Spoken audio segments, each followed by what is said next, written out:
शुरुआत में हमें ऑर्बिटर 9 नाम के एक स्पेसशिप को दिखाया जाता है जिसमें हेलिना नाम की 20 साल की एक लड़की होती है। ऑर्बिटर 9 में वो अकेली है। दरअसल वो सेलेस्ट नाम के ग्रह की तरफ बढ़ रही है। पिछले 20 सालों से वो इसी स्पेसशिप में है क्योंकि अर्थ का वातावरण पूरी तरह से खराब हो चुका है। अब वो इंसानों के रहने लायक नहीं बचा। इसीलिए वैज्ञानिक चाहते हैं कि वो किसी नए ग्रह की तलाश करें और इसीलिए हेलिना को सेलेस्ट ग्रह की तरफ भेजा जा रहा है ताकि वहां पहुंचने के बाद वो पता कर सके कि वो ग्रह इंसानों के रहने लायक है या नहीं। लेकिन वहां पहुंचने के लिए उसे अभी 20 साल का वक्त और लगेगा। दरअसल हेलिना के माता पिता अपने साथ उसे इसी स्पेसशिप में लेकर आए थे। उसकी परवरिश यहीं हुई, लेकिन 3 साल पहले स्पेसशिप में कोई खराबी आ गई जिसकी वजह से बहुत सारा ऑक्सीजन खत्म हो गया और वो नहीं चाहते थे कि ऑक्सीजन खत्म होने की वजह से सब के सब मारे जाए। इसीलिए हेलिना के माता पिता ने अपनी बेटी हेलिना को बचाने के लिए स्पेसशिप से कूदकर अपनी जान दे दी और अब हेलिना इस स्पेसशिप में पूरी तरह से अकेली है। और अब भी स्पेसशिप में इतना ऑक्सीजन नहीं होता कि वो हेलिना को सेलेस्ट ग्रह तक पहुंचा दे। उससे पहले उसका ऑक्सीजन खत्म हो जाएगा। लेकिन स्पेस में बहुत जगह अलग अलग स्पेस स्टेशन है, इसीलिए कोई ना कोई उसकी मदद के लिए आ सकता है। और एक दिन ऑक्सीजन खत्म होते होते मात्र 1% बचता है, यानी कि जल्दी ऑक्सीजन खत्म होने वाला है। हेलिना इस बात से परेशान हो जाती है और तभी उसे अपने आर्टिफिशियल इंटेलिजेंस से पता चलता है कि अगले 17 घंटों में यहाँ पर एक इंजीनियर आने वाला है और जल्दी यहाँ पर वो इंजीनियर आ जाता है। हेलिना उसे देखकर पूरी तरह से हैरान होती है क्योंकि उसने अपनी पूरी जिंदगी में पहली बार अपने माता पिता के अलावा किसी तीसरे इंसान को देखा था।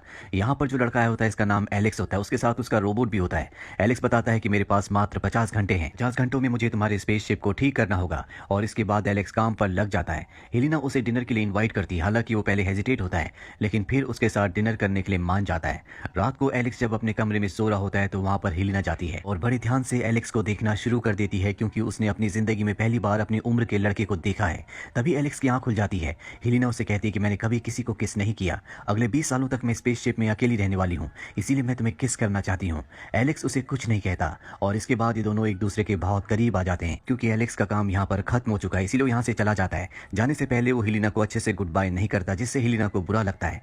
एलेक्स जब यहाँ से बाहर निकलता है तो वो एक टनल में होता है और टनल से निकलकर वो ऊपर जाता है। यहाँ हमें पता चलता है कि एलेक्स स्पेस में नहीं बल्कि अर्थ पर है और हेलिना भी किसी स्पेस में नहीं है। वो पिछले 20 सालों से जमीन के नीचे बेसमेंट में एक ऐसी लैब में है जो पूरी की पूरी अंदर से स्पेसशिप की तरह है। दरअसल वैज्ञानिक यहाँ पर कुछ लोगों के ऊपर शोध कर रहे होते हैं। इसका नाम होता है ऑर्बिटर। यहाँ पर 10 अलग अलग तरह के बंकर्स यानी कि ऑर्बिटर्स बनाए होते हैं जिन 10 के अंदर एक एक इंसान है। दरअसल वैज्ञानिक इन लोगों को ऑब्जर्व करके ये जानने की कोशिश कर रहे होते हैं कि जब सेलेस्ट ग्रह की तरफ असली में इंसान जाएंगे तो उनके दिल, दिमाग और शरीर पर किस तरह का असर होगा। इसीलिए लगातार इन 10 के 10 लोगों को ऑब्जर्व कर रहे होते हैं। एलेक्स जो कि ऑर्बिटर 9 जिसमें हेलिना है उसके अंदर गया था, वो एक साइंटिस्ट है। वो अपने चीफ से मिलता है। उसका चीफ उसे बताता है कि हमारा पूरा का पूरा प्रोजेक्ट बहुत अच्छे से चल रहा है और अगर ये इसी तरह से चलता रहा तो अगले 20 सालों के बाद हम पहला स्पेसशिप अंतरिक्ष में भेजेंगे जो सेलेस्ट ग्रह पर जाएगा और इस तरह से हम इंसानों को बचा लेंगे। दरअसल पूरी की पूरी इंसानियत को, मानव जाति को यहाँ से सेलेस्ट ग्रह पर भेजना है, इसीलिए वैज्ञानिक कोई भी रिस्क नहीं लेना चाहते। एलेक्स इसके बाद अपने घर की तरफ निकल पड़ता है। हमें बताया जाता है कि 5 साल पहले एक स्पेसशिप को सेलेस्ट ग्रह की तरफ भेजा था और इस पूरे के पूरे प्रोजेक्ट का हेड एलेक्स था। लेकिन लॉन्च के कुछ ही देर बाद वो ब्लास्ट हो गया जिस वजह से सारे के सारे क्रू मेंबर्स मारे गए और उसके बाद कभी भी ट्राई नहीं किया गया। उस घटना के बाद एलेक्स डिप्रेशन में चला गया। अब जब एलेक्स अपने घर पर आता है तो जो रोबोट वो अपने साथ ऑर्बिटर 9 में ले गया था जिसमें हेलिना थी, वो रोबोट हेलिना का एक रिकॉर्डेड फुटेज चलाता है जिसे देखने के बाद एलेक्स को हेलिना की याद आती है। उसे हेलिना के लिए बिल्कुल अच्छा नहीं लग रहा होता क्योंकि वो पूरी तरह से एक भ्रम में है। अगले दिन वो अपनी साइकियाट्रिस्ट के पास जाता है लेकिन वो साइकियाट्रिस्ट के चेहरे को नहीं देख पाता। दरअसल ये जो साइकियाट्रिस्ट होती है इसका इलाज करने का तरीका बहुत अलग होता है। उसके क्लाइंट्स को स्क्रीन पर सिर्फ एक फॉक्स का चेहरा दिखाई देता है। वो अपने क्लाइंट्स के सामने कभी नहीं आती। एलेक्स उसे बताता है कि किस तरह से एक्सपेरिमेंट के दौरान इंसानों का उस तरह से इस्तेमाल किया जा रहा है जिस तरह से लैब में चूहे का किया जाता है। इस बात से एलेक्स परेशान होता है। वो घर आने के बाद बार बार स्क्रीन पे हेलिना को देखता है और एक दिन उससे रहा नहीं जाता और वो उस तरफ निकल पड़ता है जहां पर वो 10 ऑर्बिटर्स हैं जिनमें से एक के अंदर हेलिना है। दरअसल ये प्रतिबंधित क्षेत्र है, यहाँ पर किसी का भी आना जाना मना है। लेकिन एलेक्स उस जगह पहुंच जाता है जहां पर ऑर्बिटर्स हैं। वहीं हेलिना को दिखाया जाता है जो अपने ऑर्बिटर 9 के अंदर होती है। वो देखती है कि उसके स्पेसशिप से एक दूसरा स्पेसशिप अटैच हो रहा है। वो हैरान हो जाती है क्योंकि उसने किसी भी तरह की मदद की कोई भी डिमांड, कोई भी रिक्वेस्ट नहीं की होती। और अगले पल उसके स्पेसशिप का डोर खुलता है जिससे एलेक्स अंदर आता है। एलेक्स को देखकर वो पूरी तरह से हैरान होती है क्योंकि उसने स्पेस सूट नहीं पहना होता। एलेक्स उसे सब कुछ बता देता है कि तुम अंतरिक्ष में, ब्रह्मांड में नहीं हो बल्कि तुम पृथ्वी पर हो। ये सब साइंस का प्रोजेक्ट है, तुम्हें यहाँ से मेरे साथ अभी निकलना होगा। पर उसकी बात पर हेलिना विश्वास नहीं करती, उसे वहां से जाने के लिए कहती है और तभी वो वहां से कैमरा निकालकर उसे दिखाता है और कहता है कि बचपन से तुम पर नजर रखी जा रही है, अब तुम्हें यहाँ से मेरे साथ निकलना होगा। हेलिना उसके साथ चलने के लिए मान जाती है जिसके बाद एलेक्स अपने रोबोट को वहां पर बहुत सारे सेंसर्स के साथ जोड़ देता है ताकि एजेंसीज को कंट्रोल रूम से ये लगे कि हेलिना अब भी वहां पर है, उसकी हेल्थ रिपोर्ट उन्हें मिलती रहे। इसके बाद एलेक्स हेलिना को यहाँ से लेकर बाहर निकल जाता है। हेलिना बाहर आकर पूरी तरह से हैरान होती है। उसकी हार्ट बीट बहुत ऊपर होती है क्योंकि अपनी पूरी जिंदगी में पहली बार उसने सूरज की रोशनी देखी है। एलेक्स इसके बाद उसे अपनी गाड़ी के पीछे एक बॉक्स के अंदर रखता है ताकि चेक पोस्ट को क्रॉस कर सके, और वो बड़ी आसानी से चेक पोस्ट को क्रॉस करके यहाँ से निकल जाता है। इसके बाद वो हेलिना को बाहर निकालता है और उसे पूरे साइंस प्रोजेक्ट के बारे में बताता है। वो बताता है कि मैं ऑक्सीजन लेवल को ठीक करने के लिए नहीं आया था, वो तो सिर्फ एक बहाना था। दरअसल मैं आर्टिफिशियल इंटेलिजेंस को चेक करने के लिए आया था। हेलिना पूरा सच जानने के बाद कहती है कि मैं अपने माँ बाप से मिलना चाहती हूँ। एलेक्स कहता है कि ऐसी गलती मत करना, तुम्हारे माँ बाप मिलिट्री के साइंटिस्ट हैं, उन्हें कभी पता नहीं लगना चाहिए कि तुम वहां से बाहर आ गई, क्योंकि उन्होंने अपनी आधी जिंदगी इसी प्रोजेक्ट को दी है। उनके लिए ये प्रोजेक्ट बहुत मायने रखता है, उसके आगे वो तुम्हारी कोई भी परवाह नहीं करेंगे। और इसके बाद वो उसे अपने घर ले आता है। हेलिना जब एलेक्स के घर आती है तो वहां पर वो नई नई चीजों को देखकर हैरान होती है। तभी बारिश हो जाती है, देखकर हेलिना बहुत खुश होती है और बारिश में भीगने लगती है, क्योंकि उसने बारिश के बारे में सिर्फ सुना था, जिंदगी में पहली बार उसने बारिश को देखा है। अगले दिन एलेक्स एक बार फिर से अपनी साइकाइट्रिस्ट के पास जाता है और उसे बता देता है कि वो हेलिना को वहां से बाहर निकाल कर ले आया है। और जब एलेक्स जा रहा होता है तभी उसकी साइकाइट्रिस्ट पहली बार उसके सामने आ जाती है और उसे अपना कार्ड देते हुए कहती है कि अगर तुम्हें कभी भी मेरी मदद की जरूरत हो तो तुम मुझसे कांटेक्ट कर सकते हो। इसके बाद एलेक्स वापस घर आ जाता है, जहां पर हेलिना को वो अपने कंट्रोल रूम में ले जाता है, जहां पर वो उन 10 ऑर्बिट्स को देख सकता है जो जमीन के नीचे है, जहां पर उन ऑर्बिट में रहने वाले लोगों को लगता है कि वो स्पेस में ट्रैवल कर रहे हैं। वो हेलिना को बताता है कि यहाँ पर सिर्फ बेडरूम में और वॉशरूम में कैमराज नहीं लगाए गए, बाकी हर जगह कैमराज हैं। हेलिना कहती है कि जब वो लोग मुझे कैमरा में नहीं देखेंगे तो उन्हें पता चल जाएगा कि मैं वहां पर नहीं हूँ। एलेक्स कहता है कि ऐसा कुछ नहीं होगा, मैं तुम्हारी रिकॉर्डेड फुटेज को लाइव फुटेज के साथ मर्ज कर दूंगा।